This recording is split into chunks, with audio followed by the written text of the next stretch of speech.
Hey everybody, this is Sean from Scouting the Horizon, and today we're going to see if we can solve the problem of having a residential refrigerator in an RV by using this fridge fixer here that is going to bolt onto our refrigerator and give us a way to keep all the doors latch closed. So let's see how this works out. Okay, so the install process so far seems pretty straightforward. This plastic piece and the two aluminum rods come separated. You go ahead and attach those together, and then remove the existing screw on the end for your refrigerator's hinge, and then put the aluminum bars in place and put that screw back in.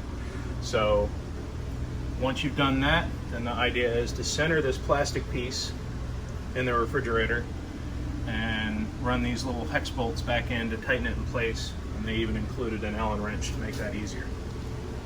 Now let's go ahead and close the refrigerator up and try it out. Alright, so I wasn't able to get the latch to attach securely, but I think part of the problem is these pre-existing pieces of the system that was already there to help latch the door shut, which didn't work, by the way.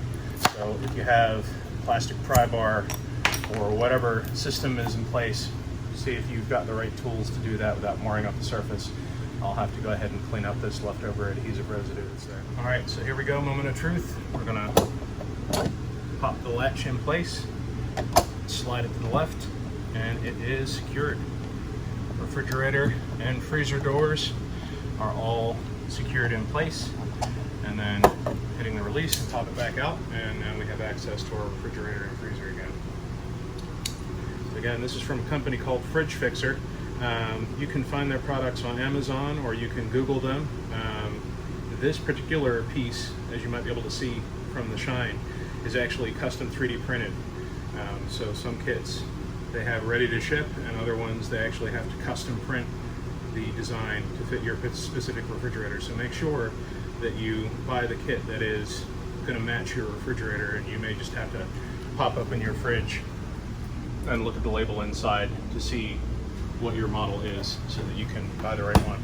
So again, this is Sean from Scouting the Horizon. Hope this video was helpful, and we'll see you on the trail.